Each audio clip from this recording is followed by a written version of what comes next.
Welcome to the Blackout Broadcast. I'm your host, Mike Bellemare. I got my co-host, Jed Staples, here on my right, and behind the screen in front of me is another co-host, Sean LaBelle. Hello. We got a good episode here for you today. We're going to open the segment by talking about solar flare potential. So right now this week, we got a 55% chance of an M-class. M-class is going to mess up some radio communications, maybe make your GPS a little glitchy. So nothing too crazy. Hopefully y'all know where you're going. And the potential of an X-class is 10%. So I would say this week we are good with worrying about anything major. However, we do want to talk about the fact that we don't have to keep worrying about EMPs and CMEs all the time. We know about it. We're talking about it. We're going to be doing something about it. But the fact remains is that there are more power outages in the United States caused by weather-related incidents. Since the year 2000, weather-related power outages are up over 100%. Sean's going to pull up some information that kind of gives everybody a snapshot on where these power outages are in the U.S. and how many major power outages we've had per state. Sean, you want to pull up that website there and pick a state? Let's look at Texas. What's Texas got going on? Texas. Big old Texas. Texas is going to be up there. Texas, California, North Carolina, Michigan are the worst ones. They've had the most major power. 210 in Texas since 2000. That's pretty intense. I'm assuming that's because Texas has their own grid. I don't know how they're... I think Texas is pretty self-sufficient. I think they are sporting their own grid down there. But I mean, 210 outages. I remember, was it last year, Jed, when the weather got so cold down there? Then the ice storm. Yeah, that ice storm flooded like a ton of places. I'm sure that was a big chunk of them. Yeah, how many weeks were those guys out? Like 2 weeks, right? At least 2 weeks. Yeah. And I mean, you're talking Texas, it's hottest. I think it was more than that, but I don't know. It was like -10 in Texas. Yeah, negative 10 in Texas, power out. I mean, hopefully a lot of those people had some portable power generation. A whole lot of line dancing going on to stay warm. But hey, you got to do what you got to do to keep those thighs warm. North Carolina had 111, which is pretty significant. It's only, a third of the size of Texas, quarter. Yeah, that is crazy. California probably second on the docket with 145. Yeah, I mean, it depending on where you're at in California, you're going to cook. California. And Michigan, I think that's Michigan if my geography. 157. Michigan. That's crazy. That's second. What's going on with your grid, Michigan? You gotta do some. They got them Great Lakes up there. Probably got the snowstorm and stuff. Yeah, but that lake effect. Yeah, this graph right here shows the outages by the weather type. So 58% of all those outages caused by severe weather, 23 by the winter weather, 14 hurricanes and stuff, and 3% due to just extreme heat, and a little sliver for wildfires, burning everything up. I mean, here in Colorado, we know all about them wildfires. I've been here for 2 major wildfires. Yeah, but yeah, I mean, that's just the weather-related power outages. Obviously, that's just one source of natural disasters that would cause power outages. But I have that video of the space weather impacts, how it impacts power, which I think is a pretty cool video. It's posted by the National Weather Service on YouTube. Give that a quick play, and we can kind of talk about it as we watch it.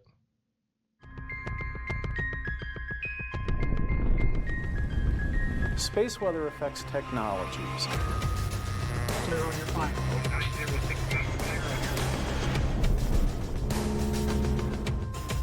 As conditions develop, we put out alerts, warnings, and watches to our customers so they can take action.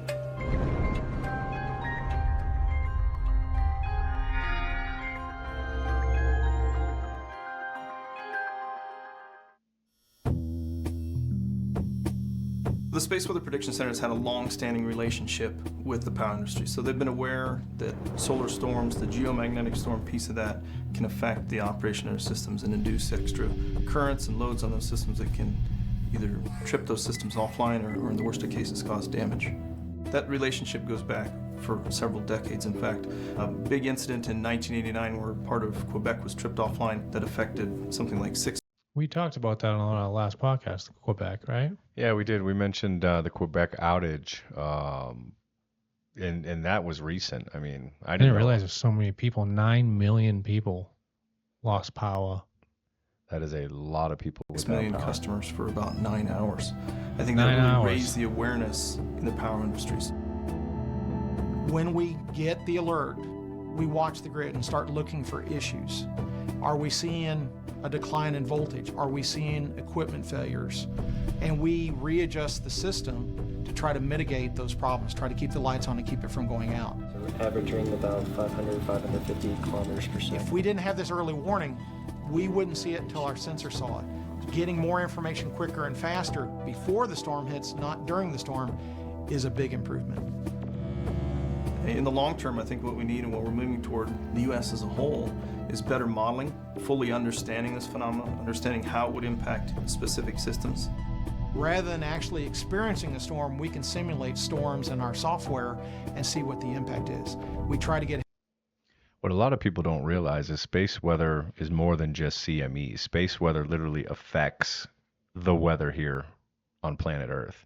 So if you notice with the increase by over 100% since 2000 in the extreme weather here on Earth, if you watch the cycle of the sun, you actually see how they kind of run laterally side by side. As space weather increases, the extreme weather here on planet Earth also increases. So this video here, the National Space Weather, they're talking to the Americans how they're monitoring space weather and how it affects grids here in the U.S. It's very important for everybody to be following. Well, it's worldwide. It isn't just in the U.S.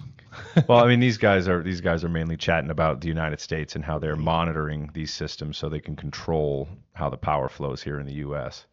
For sure. Ahead of it, we always plan that if there's an outage, how can we keep the lights on? What's the best process to prevent it? In the end, 5-10 years from now, there's going to be a whole mix of operational procedures driven by what we do on prediction and warning. And then there also will probably be some level of hardware controls to ensure the reliability of the grid. Interesting that they said that. Hardware controls. Oh, EMP Shield. But no, I thought that was a cool video to show, to kind of see what they were talking about. I'm curious of when that, they said, what, 5 to 10 years? I wonder when this was actually posted. 9 years ago. Yeah, right on brand.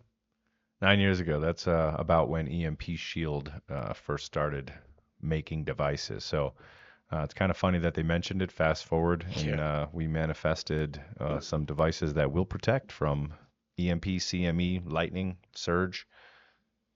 Yeah. And they have other videos too, just like how the solar storms will affect different types of systems, communications, and GPS. Well, that goes back to that 55% chance of an M-class. M-class flare will, in fact, disrupt radio communications. Happens a lot here in the U.S. But real quick, to all of the viewers, I'd like to announce the Blackout Broadcast giveaway. On the 10th episode of the Blackout Broadcast, we will be raffling off an EMP Shield vehicle unit to one of our subscribers. You must be a subscriber to win. If you're not a subscriber, kindly click that like and subscribe button below and become a member of the Blackout Broadcast. We love giving stuff away, and this will be our first giveaway of an EMP Shield unit to one of our subscribers. So again, click that like button, hit subscribe, and enter for a chance to win. I mean, these vehicle units are really cool. Yeah, and shout out to everybody at the Tanner Gun Show this past weekend. That was a really fun event. Got a little information out there. Yeah, so anybody watching now, anybody who subscribed that we met at the Tanner Gun Show, I'd like to thank you for watching and thank you for coming over to our booth. We will be announcing that grand prize giveaway from the Tanner Gun Show on Monday, July 1st. We will be picking a winner for the whole home protection package, which consists of a panel unit, a generator or a solar unit, and 2 vehicles. So again, stay tuned on July 1st to whoever is entered to win that package. We will be raffling that off July 1st. Man, that's a deal right there. It's a $2,700 value. That It's ain't bad. just chilling. All powers sir. off except yours. That'd be Doesn't matter nice. where you live either. Yeah, that's right. We'll come to you and put it in. So we're always talking about the power going out, and everybody needs to do X, Y, and Z to be prepared. Jed's got some information for us just to kind of put a positive spin on it. That you know what, the leaders in government are actually making an attempt to do just that. So what do you got for us, Jed? Well, in October 18th of 23, the DOE, the Department of Energy, announced that they have up to $3.5 billion for 58 specific projects across 44 states to strengthen the electric grid resilience and reliability. A couple key points is, the projects will leverage more than $8 billion in federal and private investments as part of grid resilience. It's called the GRIP program, and it's Grid Resilience and Innovation Partnerships. It's funded through the Bipartisan Infrastructure Law and Administration of DOE's Grid Deployment Office, the GDO. Pretty cool stuff, and that's it's last October. It's ironic how everything's kind of flying into the timeline that we just heard, and the one thing I want to touch base on, and one of the programs they're offering, is neighborhood resilience. This is microgrids that expand renewable and distributed energy resources that will allow consumers to keep the power on locally, even if the larger grid goes out. So that's something that's cool. Microgrids can be protected pretty easily, just like any electrical source. But I thought that was one that was pretty exciting and relatable for most people, right? Yeah, I'm happy to hear that buzzword microgrid. I've been throwing that around here for a couple of years, and one of the key components to microgrids as they start to gain some traction is it's going to be wind, and it's not going to be those big white windmills that you see in the middle of a cornfield. The wind technology has come leaps and bounds. You're able to take a 5x5x5 turbine box with a 4-foot vertical mast and take a 5-mile-an-hour wind and generate power as if it's running at 15 miles an hour. You could put these things on the top of existing real estate, on the top of roofs, and wire them in and be generating clean AC power, subcontracted, sitting on someone's building. That's right. And from a licensed electrician as well. So, the level of attestation is huge there. So it's actually a professional install. You don't have to DIY unless you're, doing your off-grid thing, or you just do your own work. But, the GRIP program has long-lasting, substantial impact on our nation's economy, energy reliability, and community-level resilience, which is good for everybody. Let's keep the power on in our neighborhoods, even if the power goes out. Absolutely. You got these power companies. They need to build a new power plant. What is it, $10 billion to build a power plant? And they're not going to let them do a nuclear plant, which, I'm all about nuclear as long as they keep that thing stable. It's the safest power. It's the safest power, but they're not going to let it happen. They're shutting down the coal plants. What's the next solution? Well, take $5 billion of that $10 billion and put a bunch of these units all over rooftops in the city of Denver, and boom, you got subcontracted power generation, clean AC power made right on your roof. It's windy here all the damn time. And the tradesmen, there's the opportunity for jobs, all over the country. Yeah, the maintenance of them too. Yeah, it's going to be a win for everybody. $1 billion weather and climate disasters in the United States all the time that we can be prepared for, because like you said, the weather is a changing. Yeah, so you mentioned trades, and I was having this conversation with Adrian. Adrian is a guy that works for Switch It Up, the parent company of EMP Pro. So Blackout Broadcast brought to you by EMP Pro. Go to emppro.com to check us out today. At any moment, all electronics could cease to function. This includes your car, your home, your business, and our entire electrical infrastructure. Learn how you can protect yourself from a massive electrical disturbance today. Visit www.empro.com or call 833-EMP-PRO-4 today.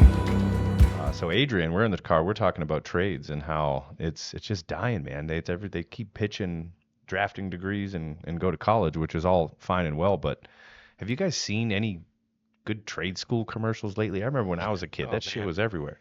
Yeah, no, now it's they just introduced the draft, and unfortunately the Gen Zers, I could see them out there fighting for our survival and rights to have a freedom state. And who do you want to be in a foxhole with? A Gen Zer. I'll take a 70-year-old boomer any day. Yeah, for sure.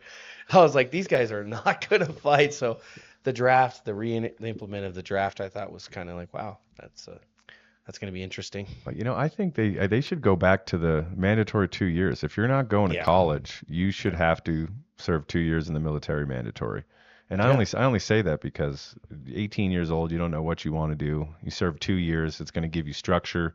You're going to get physically fit. You're going to learn a trade. You're going to learn something useful. And if you decide to stay, great. If not, you do your 2 years, you come out a well-rounded person, and you actually contribute something to society. That's just me. No, I agree. I think also working in the hospitality industry should be required, just so people can see how much effort that is. It allows a whole new avenue of experience and knowledge to open up. If you maintain one lane, you're not going to have as much wide vision. So I really like trades because of that. When you're working with people to create or to build or recreate, it offers an opportunity where communicative thought is powerful, and it becomes something more than do this and do it this way. It's a community together piece that creates something much more long lasting. One of the things I love about the trades, and I always use electrical as the prime example, obviously, because Switch It Up is a electrical contractor, but you can get into the electrical trade, zero experience. Your average person is starting about $18-20 plus an hour with no experience. By year 5, if you get that J-Dub card, that journeyman license, here in Denver, you're making $36 to $45 an hour with a gas card and a company truck with no debt. And then you got your buddy who went to school for drafting, and don't get me wrong, drafting is needed, but that market got saturated. You got $100,000 plus in debt. And I mean, what is your drafting person start at? 40 grand? If that, yeah. 40 grand a year, and you got a electrician, no debt, 5 years later making 6 figures. I mean, it's the fallacy of how to create structure and wealth in this country has been, wokeized. It's like it's that's why I say, go be a server. Have someone not tip you or be like your service was ass. You know what I'm saying, or something. Or you got the Karen that comes in and you're perfect, and they hate that, and then you have to deal that and smile. It teaches you to see people, to read people, and it's working together. That's why I love the trades, because it's not a solo thing. You can't just sit at a desk and get after it, which I respect, but I find that many minds are better than one. Always. Yeah, I mean, we've all done trades. Sean's worked in Boston for local union for, what'd you do, Sean? 15 years? 17 years, local 103. 17 years, local 103. Hey, shout out to the Celtics, by the way. Oh, yeah? Congrats. That was a good time. Beantown. Nice work, Celtics. Fly back home for the parade. Nice. They dye the river green for that. Did you guys hear? Did you hear what happened in Boston? Did you hear the 911 dispatch? 911 dispatch went down for the entire. Was that just in Massachusetts, or was that like? I heard it was the city of Boston first, and then the entire state went down. Oh my gosh! I mean, did they get hacked, or what was that? Hey, we got Zach in here today, so we got a guest. Zach, do me a favor, real quick. Pull it up and see if they got the 911 dispatch working in Massachusetts. Either you or let Gabby texted me that. I couldn't. Let me see if I can pull something up on it real quick. Well, you guys keep talking. But yeah, so just while they're looking this up, I just want to shout out to tradesmen. It doesn't matter if you're doing roofing, plumbing, electrical, landscaping. If you're out there working with your hands every day, hats off to you. Yeah. Trades are the backbone of this country. Yep. And build and maintain all infrastructure, not just critical. So hats off to the tradesmen, and just know that you guys are appreciated. You girls are appreciated. There's more women are getting into the trades. I love it, man. Yeah. I think it's just opportunity, and also just there's lack of opportunity elsewhere. I'll tell you, I've been doing the whole switch it up thing for 8 years, and I've had a few women come and go, but any crew that I had a woman working on, she outworked the men every day, and it set a fire under their ass. Like these jobs were more productive with a girl on the crew than I've ever seen, and these girls are coming in and they're kicking ass. Yeah, I mean that's the cool thing. We open door here, you and that's why I like the hospitality industry as well. It's totally biased, non-biased. It's you have to prove yourself to stay. It doesn't matter what you identify as, or male, female, or whatever. It's your work ethic and your ability to work as a team and absorb and remain teachable. Those are the basic building blocks for success, in my opinion. And Absolutely. I mean, you have years in the kitchen, and since I met you, you use some of the best analogies that are kitchen related that you can literally apply to anything. I've heard you use kitchen analogies for everything and anything, from talking to warehouse guys to talking to subcontractors to project managers. The mise en place. It's all about the mise en place. Yeah, everything in its place. That's right. Everything in its place. So what do you got, Zach? Did they get that 911 dispatch going again? Yeah, I have it here. I can share it with. Let me share the screen real quick, and I'm not seeing anyone say why it happened. It was a fire, so it was a breach. So we got hacked. Yeah, so they're trying to fluff it that it was the firewall. Well, yeah, they got through your firewall. Yeah. Well, that's so. Is it back on? Do they got it running again? It was only down for 2 hours. 2 hours is a long time if you need it. Yeah, I mean you figure. Yeah, let's say so. This is from Fox News on it. It said the system was back up around 3:30, but it was recommending that the citizens, if they had an emergency, to pull a firebox. Pull a firebox. Well, pull a fire alarm to get help. But Okay. I guess it was during the news conference planned for the Boston Celtics parade. That was a disgruntled fan right there. Dispatchers have been disrupted by a, quote, major outage.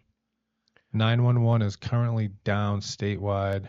You experience emergency, please pull a firebox. If you need assistance, please reach out to your local Boston Police District station. Well, I mean, that's that's all the more reason why everybody should legally own a firearm. Takes what, 8 to 10 minutes for your average response. Interesting. 911's down. You got 911 9 mil. Yeah. 9 millimeter. So, but anyway, just want to shout out to the trades. I mean, as we gain traction insulating our system here in the United States, it's going to take an army of licensed tradesmen to implement this in mass scale. So quick update here on EMP Pro side. So Blackout Broadcast brought to you by EMP Pro. EMP Pro is actively pushing and engaging in conversations with utility companies to stress and push the need to start at the head, as I've been saying. You start at the top. We want everybody to be protected. Protect your cars, protect your houses, your power generation system, so you can be self-sufficient. That's why you buy all the gear that you have. That's why you buy power generating systems. But we're pushing on the EMP Pro side to get the power companies to give grant money, to put their own money on the table to insulate the systems. You got to start where the power is made. Then you got to go to the substations. Then you got to go to the transformers. Then you go to the individual houses, so on and so forth. So we talk about it, but we're actively every day pushing to get this implemented into code and to get power companies to put money on the table so we have it from the head to the toes. You got to start where the power is coming from and go down the line from there.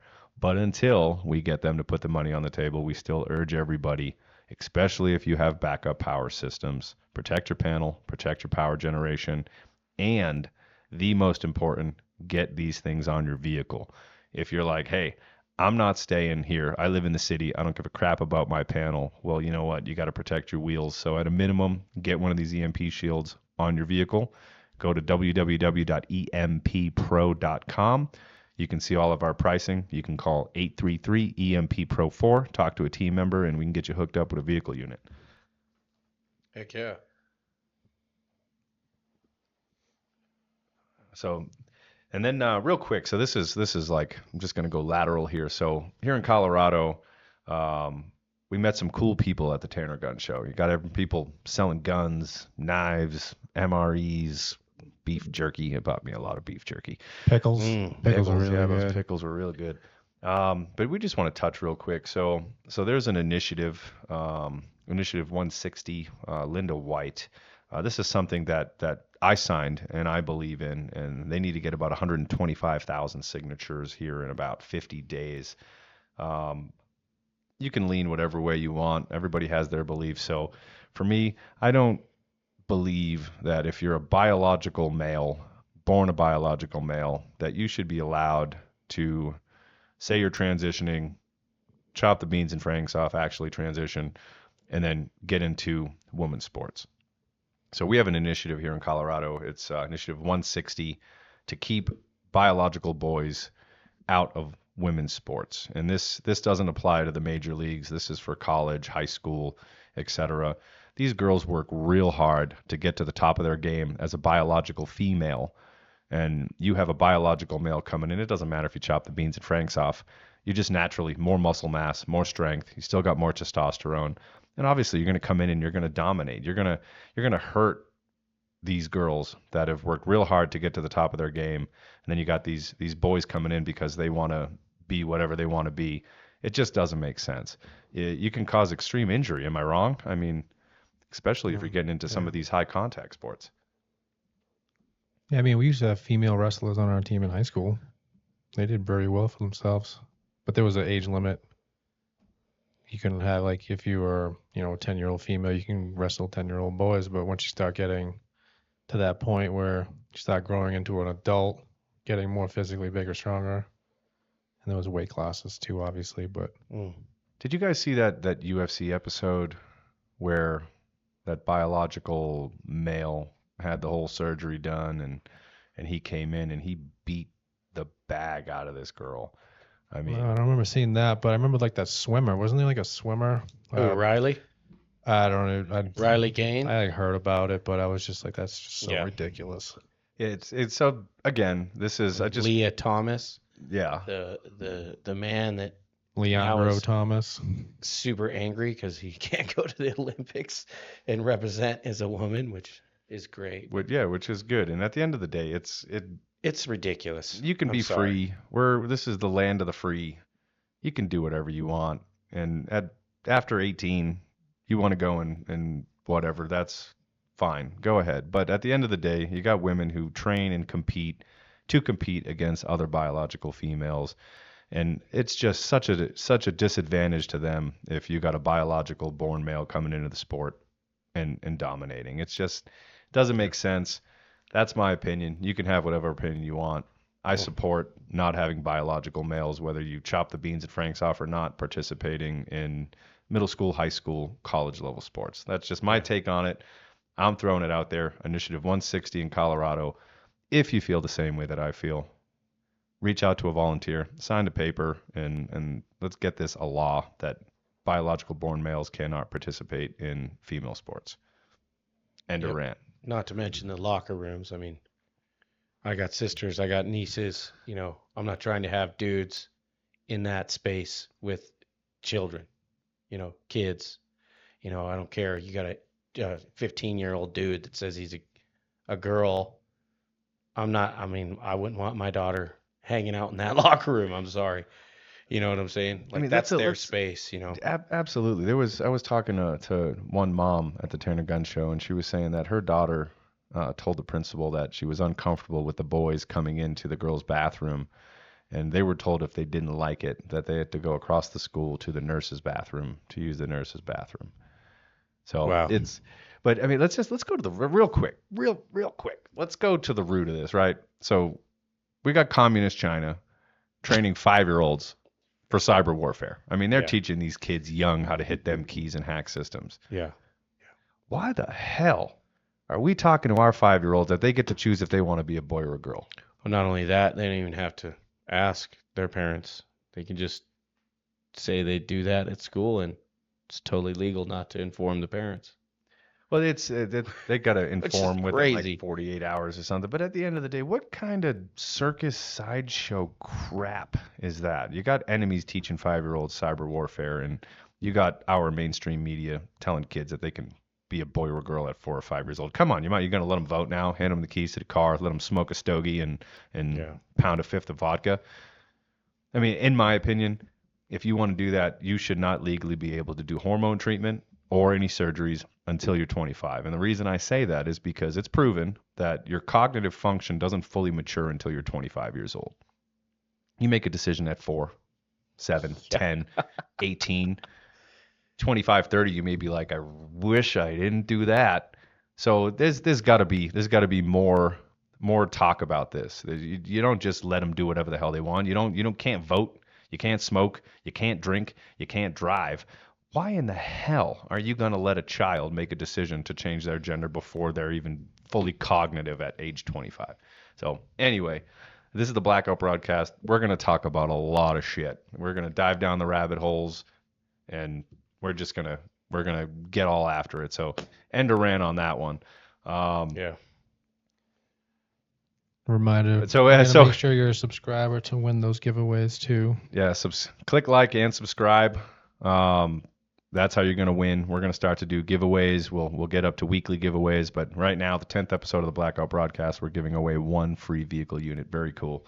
Hey Jed, so we want to keep it a little light. So we got a question for you, and you can drop your answer in the comments section. What you got for us, Jed? Here we go. All right, so what do you call a tick on the moon? Comments, let us know. What do you call a tick on the moon?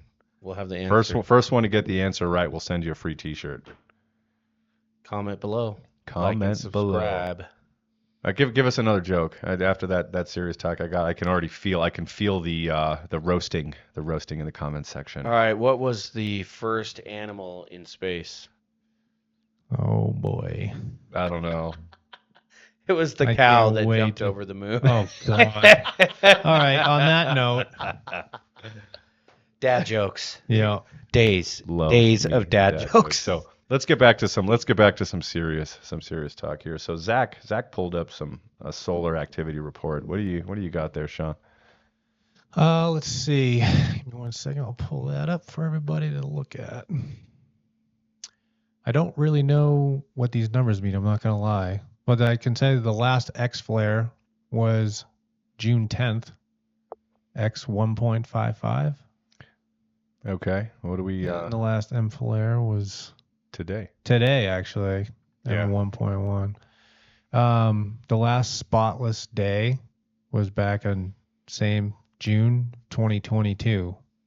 I'm assuming that spotless day means no spot, like no sunspot facing Earth. No Earth facing sunspots. Oh, so that's not good. That's wild. That's some months with continuous sunspots. So we had some M class today, and I will remind everyone that M class flares do have the ability to severely disrupt radio communications. EMP Shield provides a unit that EMP Pro will happily install to radio stations all across the country. We have these devices to put specifically on your radio equipment that will keep your equipment operating without a hiccup in the event of an M-class flare that could otherwise disrupt your radio communication. There's also another thing on the monthly mean sunspot number. So looks like it's been increasing since May. Wait, I'm reading that wrong. Yeah, 35.2 in May. Yeah, it's going to get heavier.